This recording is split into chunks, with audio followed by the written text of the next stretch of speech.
The purpose of today's convening is to have a dialogue about how we can move the work forward. Our tools involve working with local government agencies like us at the Comptroller's office or our partners at the Department of Consumer and Worker Protection, nurturing partnerships within unions and worker centers to come together for worker advocacy, or using our financial leverage as investors and consumers. The goal is to empower workers and achieve meaningful change. You'll hear from speakers and panelists who are at the forefront of these initiatives, and our breakout sessions will provide an opportunity for additional discussion on these topics. Before we get started, a few housekeeping items. The restrooms are in the hallway where you came in, all gender restrooms lining the hallway. If you need an interpreter, si necesitas interpretación en español, levante la mano. Al final hay un intérprete que tiene equipo. The breakout rooms, we have 3 breakout rooms today: the investor stewardship and worker standards, building worker power, the role of local government. Both of those will be downstairs on the 2nd floor. When this part is over, we'll have staff who will direct you, but just a heads up that it's on the 2nd floor. When you come down the escalator, you'll make a left towards the room that says Move Court Offices. The 3rd panel, building worker power, unions, worker centers, and community, you will be staying here. We want today's discussion to be productive, respectful, and inclusive. During the panel discussions, please follow the directions of the moderator. For example, if they prefer to leave questions until the end. We do not tolerate any kind of harassment or behavior that would make anyone feel unsafe or threatened during the event. We expect everyone will follow this, but if you have any concerns, please don't hesitate to flag down one of our staff who are supporting the event. At the conclusion of the panel discussions, we will all come back here. We may ask some of you to volunteer to share a few words of what you may have learned in the panel discussion that you attended. And finally, I want to thank our speakers and panelists who will be sharing their insight with us today. A special thank you to our partners at the Central Labor Council for their collaboration in planning and hosting this event.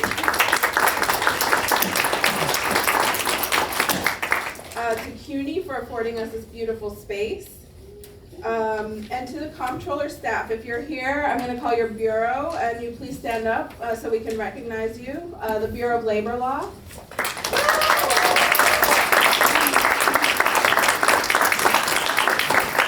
Public Affairs. Asset Management.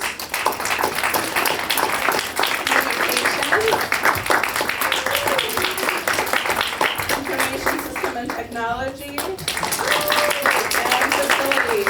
We're not all came together to make this event possible. Excuse me.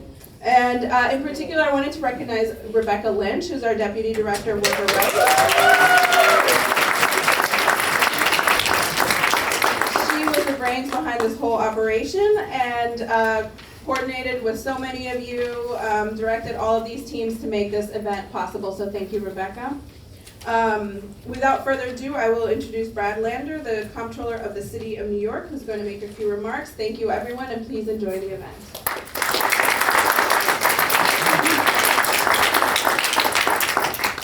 All right, good morning. Is labor in the house? How about workers, centers, and community groups? They're labor too, but deserve a shout out. Lawyers who protect workers' rights. Come on, I know you guys are here. Government staff, academics, advocates who fight for workers. We've got a great crew this morning. It's really exciting to see you all here. I want to open with some thank yous as well. We are just delighted to be doing this alongside the New York City Central Labor Council. Thank you, Vinny Alvarez, and your whole team for fighting for and organizing workers and doing this together with us. It is so great to be with New York City Council member and Labor Chair Carmen De La Rosa, a real champion and an amazing partner. We've got so many members from our team here, and I'm really grateful to them. Obviously, that's largely unionized and hardworking labor doing their jobs, up and down those bureaus that you heard. I do want to shout out the folks who have done the organizing work to make today happen. So you just heard from Claudia Enriquez, our Director of Workers Rights. Big thank yous to Rebecca Lynch, to Alia Latif, Liz Monterosa, Jasper Lee, Naz Garabala, and Allison Hirsch for kind of organizing our whole team. Please give them a big round of applause. Thank you very much to our Spanish interpreters, Marcos Jeremias Paredes Roa and Daniel Carlos Garces. And a big thank you to the CUNY School of Law for hosting us. This is a place that stands by its values and trains lots of fantastic pro-worker and social justice lawyers, and it's an honor to be in their space today. This is a very upbeat day. But I do want to make sure that we start mindful of a few workers who we've lost actually over the last few days.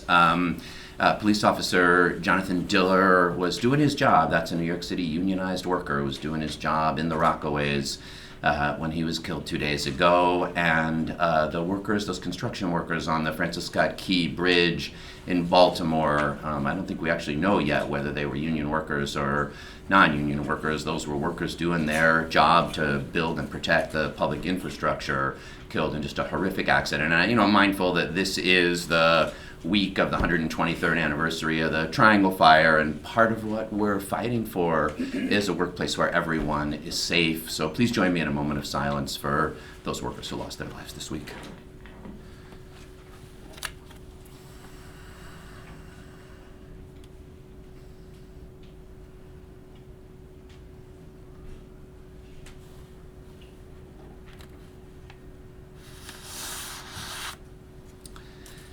Thank you. And in that spirit, folks are organizing Workers' Memorial Day, always organized during Triangle Week, and that's this Thursday at noon in City Hall Park, organized by the Central Labor Council and NICOSH, so please join there as well.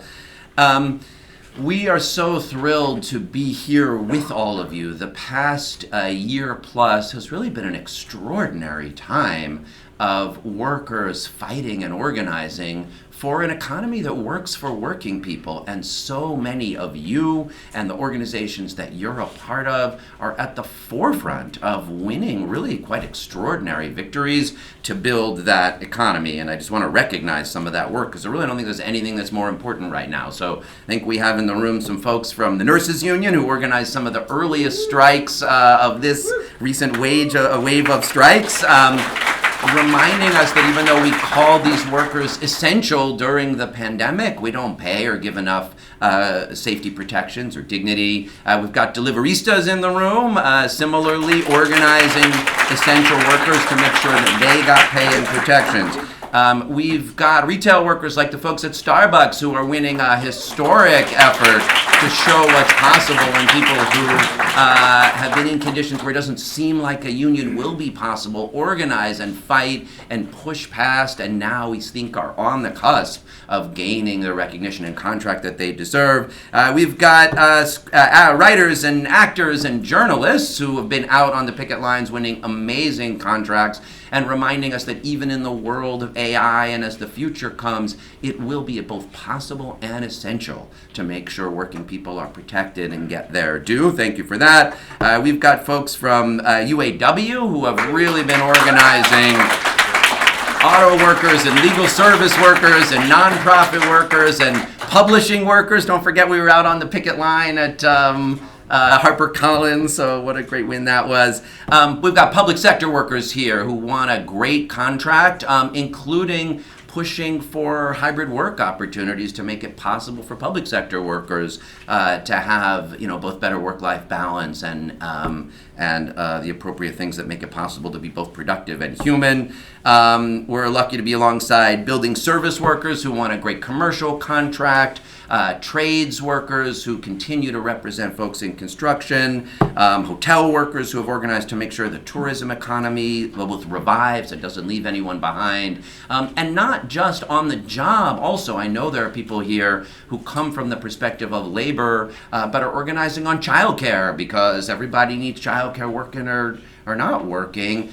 We've got folks here who are doing the work to make sure there's more affordable housing and tenant protections that make it possible for working people to have a good place to live. And we've got people here focused on climate and making sure that the transition away from fossil fuels and to a clean economy both protects our planet and cleans our air and honors and protects and pays the workers involved in that transition. So let's hear it for all of the folks doing that amazing work.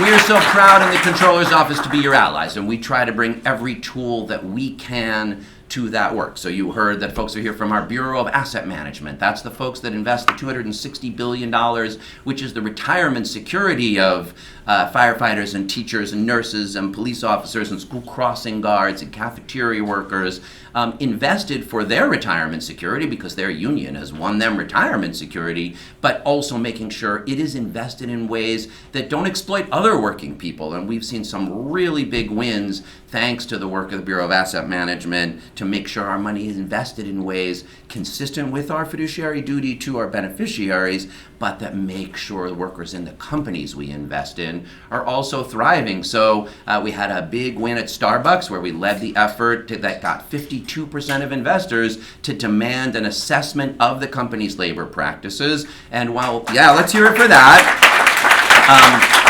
Of course, the vast majority of the courage and the power is being built by the worker organizing. But when investors come in alongside and say it's important for this company to honor its values, it makes a big difference. And that is part of what's going on in the change that we're seeing there.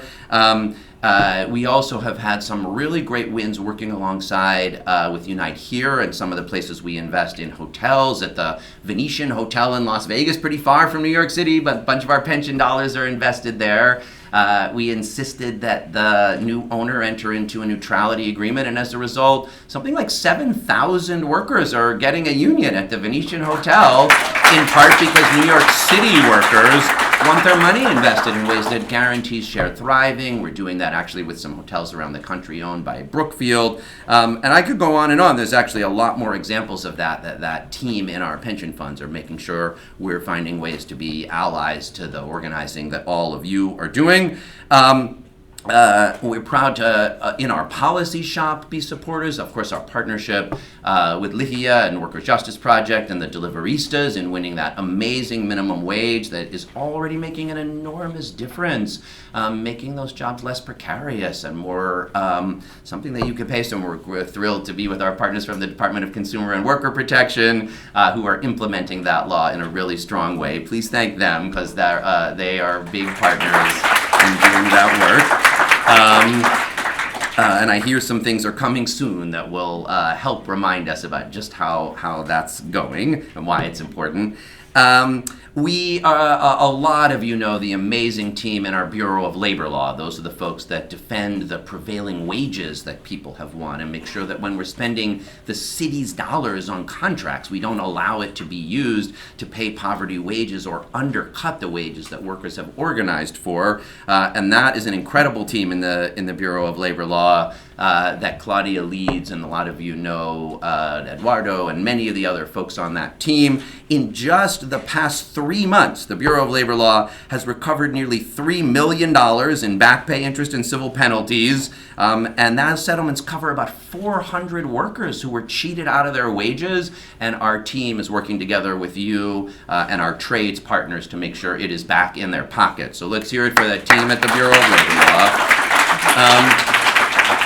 And we've got a lot more going on there. And of course, in addition to all those tools, there's nothing like being out on the picket line. I was trying to count. I think over the last year I've been out there with News Guild, CWA, UAW, Auto Workers, Legal Services, Universities, and Book Publishing. 32 BJ on the Commercial Cleaners, Workers United at Starbucks, SAG, AFTRA, and the writers, the nurses several times, the Teamsters a couple of times, and I'm probably missing some. PSC. So, huh? The PSC. The PSC, oh yeah, thank you, council member. And I'm probably missing a few more as well. So Carmen and I, we like nothing better than joining you guys out on your picket line. So we really are trying to work hard to bring all our tools into that partnership. And that's part of why we're excited to bring people together today to think about how we can make those tools work even more effectively, both to support workers in those specific fights, but also to build that policy infrastructure, that set of public investments that lift up an economy that works for all working people, because that's how we collectively make sure we build a city where everybody has the opportunity to thrive. But we are very mindful that starts from the organizing of working people, and that's why it was so important to us to be doing this in partnership with the Central Labor Council, and it is really my delight now to introduce our co-host and a truly great leader in the struggle for workers' rights in New York City and far beyond, New York City Central Labor Council President Vinny Alvarez.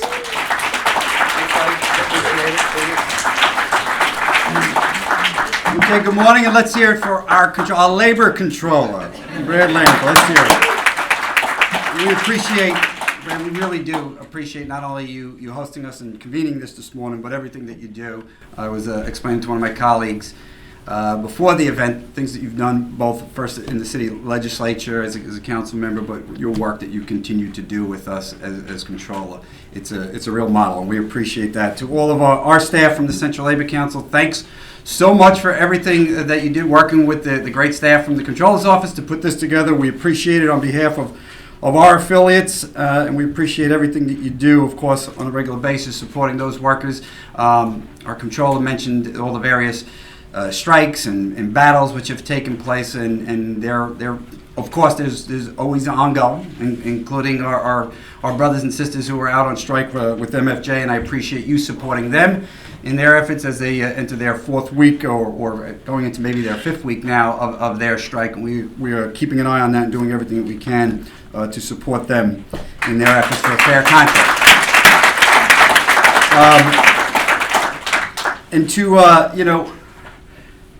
Carmen De La Rosa, our city council, again, I mention this all the time, and I feel like when I'm with my colleagues from outside of New York City about how much support we have for worker rights and for unions from our legislators here in the city and at the state. We appreciate everything you do as our labor chair. So thanks so much for everything that you do and you're going to continue to do and work together forward and the city council.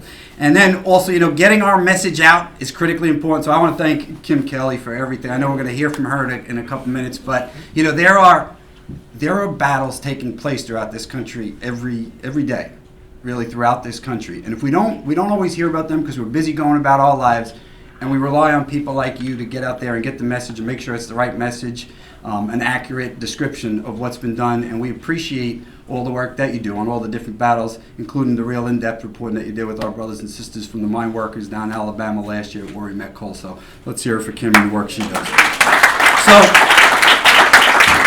So just real quick, and then we'll move through the program because I know eventually we have these great breakouts where we're going to talk about really how we improve lives of working people. And the way I see it is really today is about an ongoing discussion that we've had with our control and with legislators here and all of you, our affiliates and allies, to talk about how we continue to build power. And how do we create power, and how do we leverage the existing power that we have? How do we do that with the existing unions of the Central Labor Council? Being as large of a labor council as we are, the largest one in the country. There's over 1 million unionized workers here in the city. We have about 275 to 300 different unions. How do we leverage the power that they have, not only to continue to improve their lives, but to make sure that we extend that to people who don't have the benefits of a collective bargaining agreement? How do we continue to work with our government partners? As I mentioned, this Comptroller's office has done a phenomenal job. The City Council, under their leadership and under the leadership of our current labor chair, Carmen De La Rosa, and others are doing a great job. How do we continue to work with partners in government to make sure that we're doing everything that we can to support collective bargaining, which we know having that voice at work through collective representation is the strongest mechanism and the most sustainable mechanism for working people out there. How do we continue to do that? And then also, how do we work with our community partners, our allies, and those who don't have the protections of, say, that other all employees have, or the benefits of collective bargaining and are undergoing significant exploitation and other issues in the workplace. How do we reach out to them, share our power and our efforts with them in order to help improve their lives? And there's a multitude of different ways to do it, including those new arrivals here in the city who are working under some really, really difficult circumstances. So how do we do that? How do we make sure that the actions of the 70,000 workers here in New York City that were out on strike, plus the hundreds of thousands throughout the country last year, continue to serve as a springboard for further organizing and further growth in this labor movement? Organizing at the level that's actually going to raise union density and raise power. Because at the end of the day, we know that that's ultimately going to be the thing which helps improve the lives of working people. So I will leave it at that. I will turn it back over to our controller, but I want to say thank you to your office again, and thank you to all the staff, and of course all of our affiliates for what you do every day for your members and for working people throughout the city, and I look forward to the rest of the day. Thanks so much. Oh, I'm going to turn it over now. I have the honor. Our controller is always steering things, of course, as he always does. Great. We appreciate it. To our labor chair. Our labor chair, as I mentioned, Carmen De La Rosa, is literally, I say this often, there are a difference between supporters of the labor movement and working people and advocates. And somebody says, well, what's the difference? I said, I don't have to reach out to the advocates every day. They instinctively know where to be on areas of policy that they're dealing with on a regular basis, which are going to help working people. They'll reach out to us to collaborate, but they instinctively know, and she's one of those persons, and it's great to work with us. So let's hear her for our labor chair. Good morning. Is everyone awake and well? Yes. Well, I'm Carmen De La Rosa, council member and chair of the Labor Committee, Civil Service and Labor. I want to thank our Comptroller for bringing us together, and the CLC for keeping us together always. Brad wasn't joking when he said we often meet at picket lines. It is one of our favorite things to do, and there is no better person to do that with than with Brad, because his moral clarity, his leadership, every cause that has to do with uplifting New Yorkers, he is there unequivocally. And so I am excited to be here today to continue our partnership. We're also partnering up on a new initiative around housing and homes for New Yorkers. And so check out the Homes Now, Homes for Generations campaign. That's a little plug for some of the work that we're doing with the Comptroller's office. I want to thank his team, whose expertise we rely on as a city council as well. Not only in keeping our pensions dollars safe, but making sure that workers who are being exploited we have the accountability measures to hold those unscrupulous employers accountable. And I'm excited to be here today representing this majority woman city council. It's Women's History Month still. And our speaker, Adrian Adams, is so committed to not only uplifting women in the trades, women in labor that are oftentimes not highlighted but should be, and all of the workers across our city. We in this room know that the labor movement has always been the lifeblood of working people across the nation, period. Whether it's preserving workers' rights or literally looking out and being the watchdogs for human rights, the labor movement is always at the front lines. There were decades prior to the pandemic that we saw a decline in union membership, but I have good news. Union membership is up, is thriving. Between October 2021 and March 2022, union representation petitions have increased 57%. Give yourselves a round of applause. And unfair labor practice charges have increased by 14%. We have had the highest level of public support for unions since 1965. Our workforce understood their worth, and union partners were right there to make sure that increased pay, increased protections for working families, livable wages, safe staffing, and new unions are being formed each and every day. As the chair of the Civil Service and Labor Committee, I have been proud to witness some of the most impressive workers' rights movements in recent years, with this past summer being dubbed the hot labor summer. I say that we've extended that to the hot labor year. Graduate students, Amazon workers, Starbucks, Barnes & Noble workers, construction workers, and trade workers. The list goes on of increasing in unionization drives against union busting, of those major corporations and establishments of unions in uncharted spaces. Industries that never before had the opportunity to unionize are now seeing that the union is the way, not only to protect the workers, but also to increase the bottom lines, because if workers are protected, workers will deliver. From actors to deliveristas, to human service workers demanding just pay, to actors looking for protections against technologies that we don't even know exist yet. These workers have moved the needle on all of the issues that we are fighting for on a daily basis. The Comptroller mentioned the nurses who showed up this summer to make sure that the increases for the public sector nurses were there, and that we weren't just contracting out public sector work in our city. To the riders that fought for months for their own safe staffing contracts, NYSNA is always present everywhere we go. We've stood with NYSNA not only around the staffing issues, but also the closure of programs that are essential to our community, mental health services, doula services in our communities. And so we thank our union partners for all they do every single day. Workers have gained the rights through building worker power, which is why today's discussion will be critical as we continue the fight to safeguard protections, the education of workers, so that they know how to fight for their rights, so that we can work together to continue to do that. We know that the March on Washington was powered by union members. We know that each and every day across our city, these picket lines are powered by you all in this room who are advocating for the workers. And we just want you to know that this city council stands prepared and ready to fight for you. Whether we're passing the Construction Justice Act to make sure that fair labor practices are ensured at construction sites across our city, when our communities are building housing that those workers can afford to live in them, that justice impacted workers are at the front lines, or whether we're standing with MFJ, as we did last week, to make sure that union busting which is a shameful practice of some of our partners in nonprofit work. Unfortunately, we've seen a rise in that. Whether they know that, yes, we understand that the services are critical, but the services are only critical as you treat your staff. And these staff deserve fair contracts. They deserve the benefits that should be afforded to them. And so I'm excited to continue the work as labor chair. I look forward to this partnership today, and I hope from this convening today, you meet someone that you didn't know before you entered this room, that you connect, and that at the next picket line that they're at, you show up and you bring a friend, and bring some coffee while you're at it. Thank you so much, and I'm looking forward to continuing the work.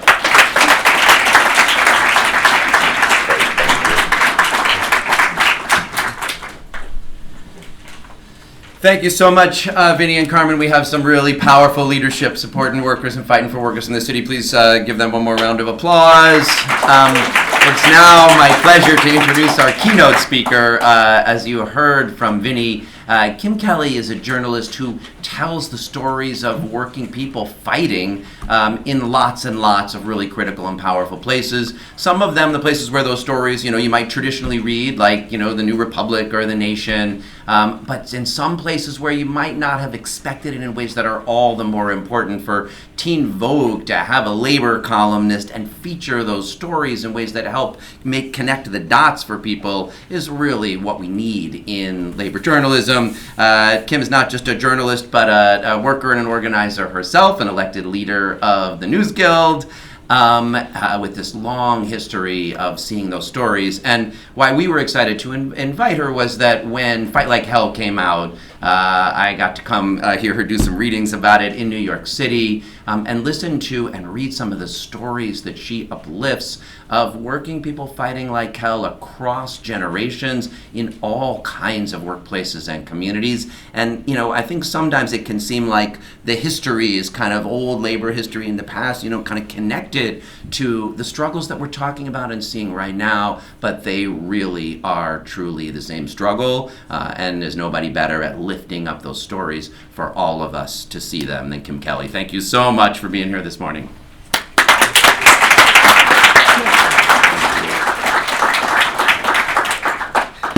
Oh man, mic check, okay. Even though I look like this, I have a little mouse voice, so I always have to check. Right? We contain multitudes, right? Good morning, brothers, sisters, and siblings. I'm so happy to be up here, especially this week because, as we heard, there's a very important anniversary. I think it's the 113th anniversary of the Triangle Shirtwaist Factory fire. There was a big celebration a couple days ago. My girl Marianne from the Remember the Triangle Coalition was out there. There was a big celebration of their lives and their legacies. And since we've had some little bits and pieces of labor history pop up already, I wanted to share a pretty important little tidbit that goes with that bigger story. Is that 1911 is when that horrific tragedy happened. But in 1909, the uprising of the 20,000 shook New York City. And if you haven't heard as much about that one, that was a moment when 20,000 young immigrant garment workers, I had a good dinner last night, garment workers, predominantly young Jewish and Italian women, they flooded the streets, they walked out because they were trying to organize and fight for safer working conditions, for higher wages, for respect on the job, all the things that we're still fighting for, right? And they won. 35 out of the top 37 garment factories in New York City they were pressuring signed an agreement, basically saying, okay, you're onto something here, we'll make some changes. 2 didn't. One of them was the Triangle Shirtwaist Factory. Organizing saves lives. We know this. That's why we're here at, before noon. And I really appreciate all the really wonderful things that you nice fellas have said about me, but I realize some of you might still be thinking, who is this tattooed weirdo crashing our event? So just to reintroduce myself, hi, I'm Kim. I'm a labor journalist, I'm an author. I've spent 6 years on the Writers Guild of America Council. It's easy to get them mixed up. There's a lot of bloggers out there. We all look the same, obviously. Some of you might have read my book, Fight Like Hell, or seen my work in Teen Vogue, in These Times, The Baffler. Some of you I've known even longer because I used to live in New York City for a long time. I don't know if you've heard, but the rent here is pretty high. So I ended up moving back to Philly. But we're spiritual cousins, right? But my better half is a South Brooklyn boy from Coney Island, so New York is very close to my heart all the time. And the most important thing about me, I think, is that I'm a 3rd-generation union member. And not everyone gets to say that these days. I'm sure a lot of folks in this room do, but we're kind of not a dying breed, but we're a growing breed that could use a whole lot more friends, right? It's a shame that it's a little bit rare to say that I have that union history in my family, but I'm really proud of it. I grew up in a blue-collar union family in rural South Jersey. My dad and my uncles, my granddad were all operating engineers, Local 825. My granddad was a steel worker, my grandma was a teacher.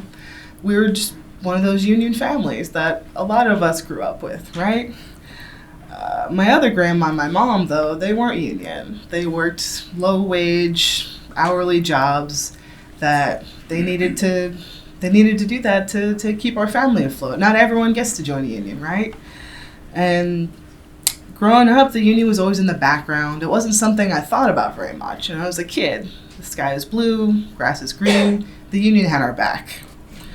It wasn't really something I thought about very much unless my dad was on strike or he was complaining about a really boring meeting. But, we've been there. But it wasn't really until I was in my late teens when my mom got really sick. She collapsed at work one day that I really, really realized how much that union difference can mean to a working class family like ours. She had a brain aneurysm when I was 17, and she spent about a year in the hospital. And by the time she came home, her medical bills were, I think, somewhere around the $250,000 mark. Without my dad's union health insurance, we would have been, I don't know where we would have been. I don't know where my mom would have been. But that union health insurance, that saved her. That saved the whole family. It was really hard, But we survived. My mom survived. We survived. And years later, when I was in New York City and I was working at a media place called Vice, which is still kind of hanging on, my coworkers asked me, "Oh, can I speak louder? I'm sorry."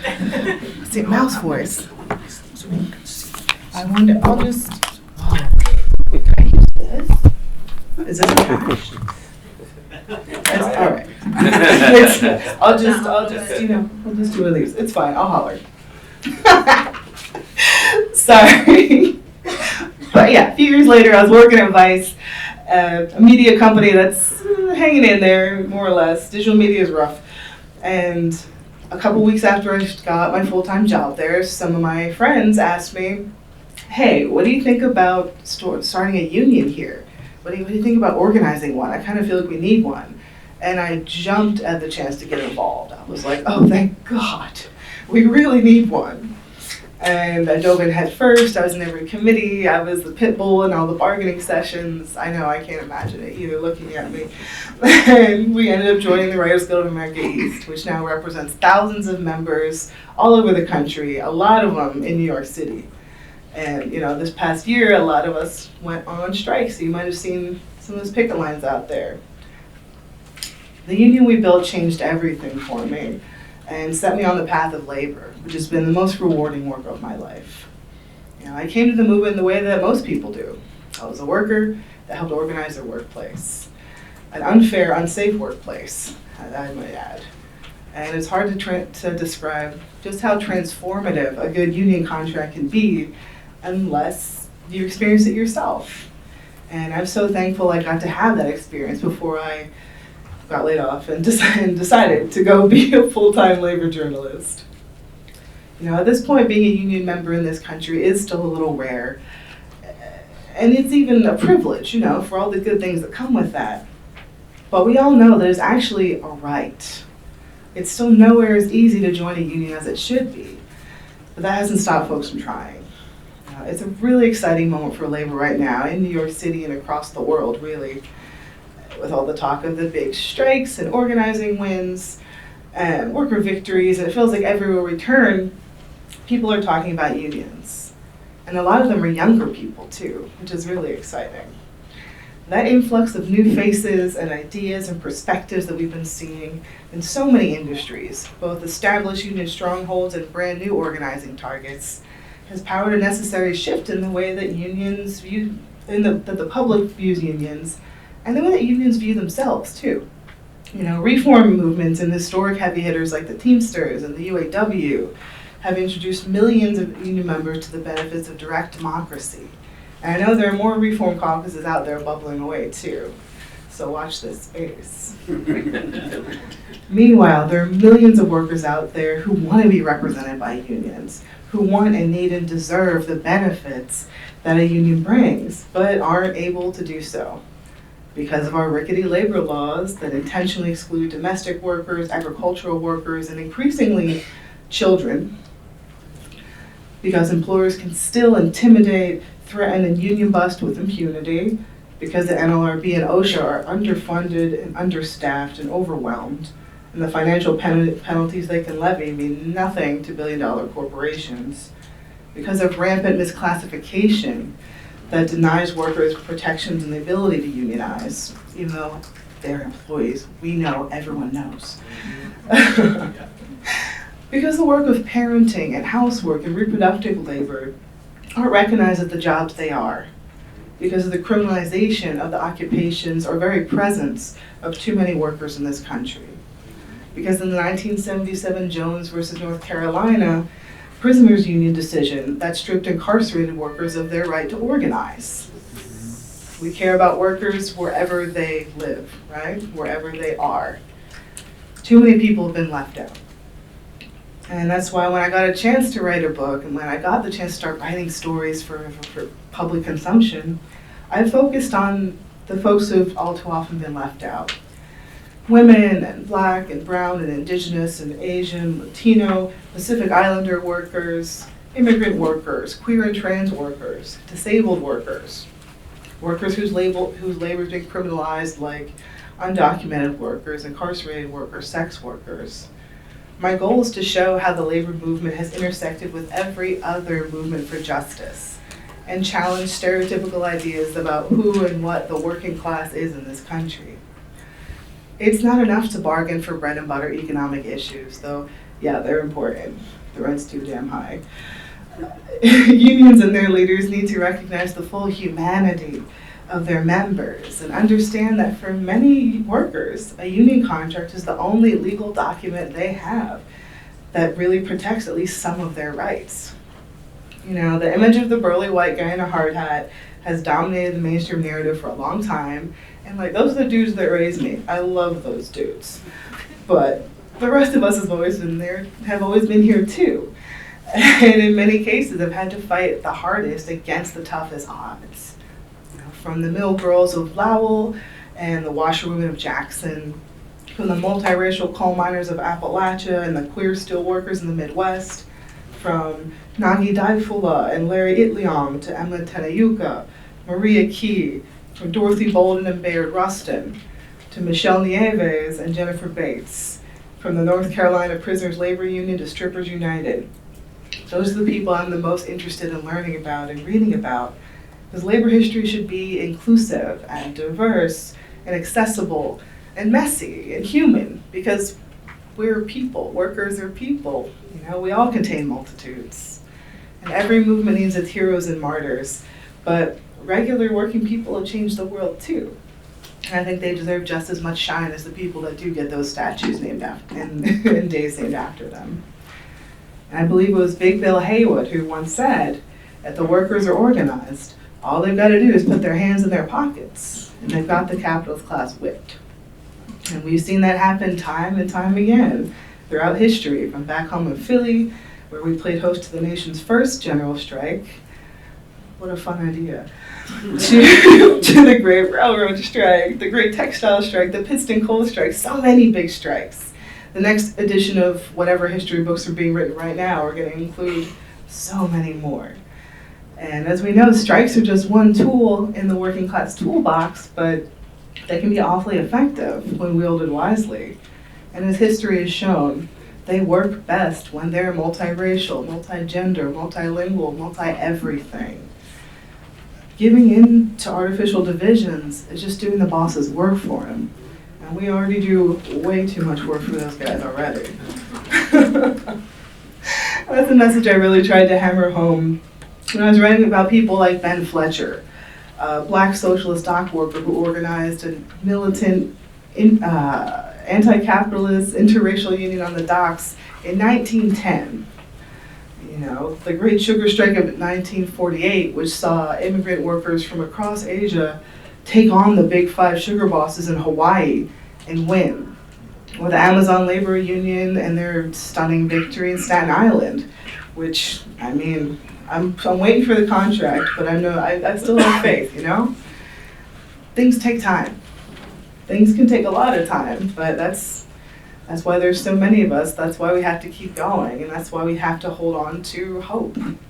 You know, the world is changing at a rapid pace, and so is our movement. There's a lot of ways to draw a paycheck, and many of them would have never even occurred to some of the folks I wrote about in the book. I mean, try explaining Uber to Eugene Debs, or like walking or bringing Walter Reuther's up to speed on AI. I still don't understand AI. I know it's coming from my job, but besides that, it's a different world in a lot of ways. But many of the challenges that our forebears face remain the same. One thing we must always remember about our movement is that there's no one answer for every problem. Every worker is unique and every struggle is multifaceted.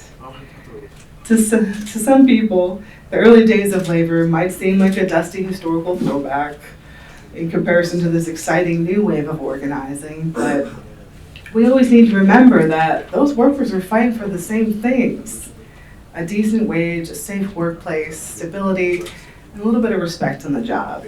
Everything old is new again. And one of the things that appeals to me so greatly about labor history, and why I wrote like a 400-page book about it, is that sense of movement. That feeling one gets from looking back and seeing how far we've come, and using that as inspiration to push us further in the direction we know we need to be going. Now, there are a few major themes in my book, and I'll quit with the sales pitch, but I do want to emphasize one that's pretty simple, and hopefully comes across in all my reporting and in conversations with books in the movement, or with people in the movement, and that is hope. Throughout the history of working people in this country, hope has been manifested in endless ways. For many, it's been holding tight to the certainty that things will get better, so long as we continue to fight. It's keeping the faith, refusing to be intimidated or bullied, and not letting the bastards get us down. Every person I wrote about in my book or in my work as a labor journalist has understood the power of hope.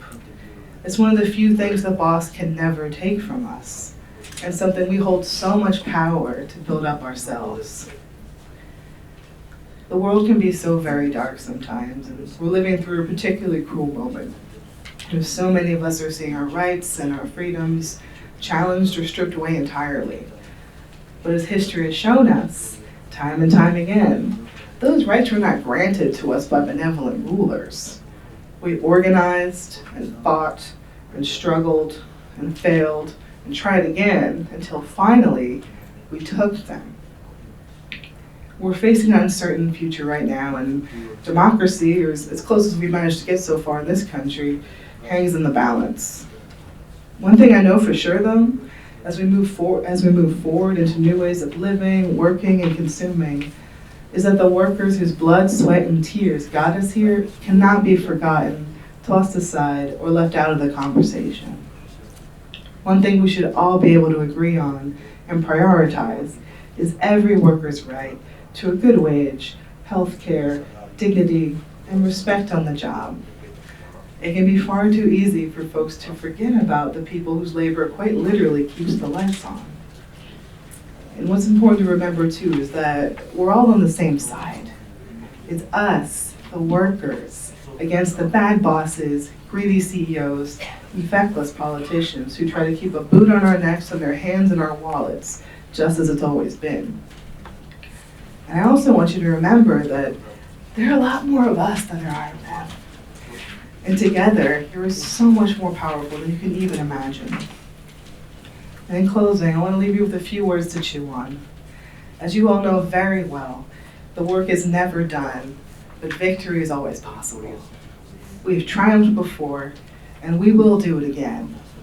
We've lost a lot of battles too, but even those losses have left important lessons for the generations of workers that came after. And we have to continue building on the legacies of those who came before. I believe that the cause of labor is the hope of the world. And if we fight like hell for it, together, that world truly is ours to win. Thank you.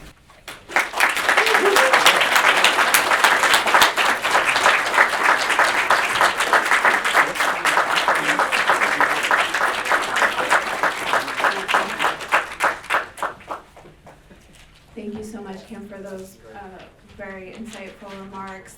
We're now going to have a short 10-minute break where we will find our rooms for the panel discussions. So we plan to be in your room for the breakout sessions that you had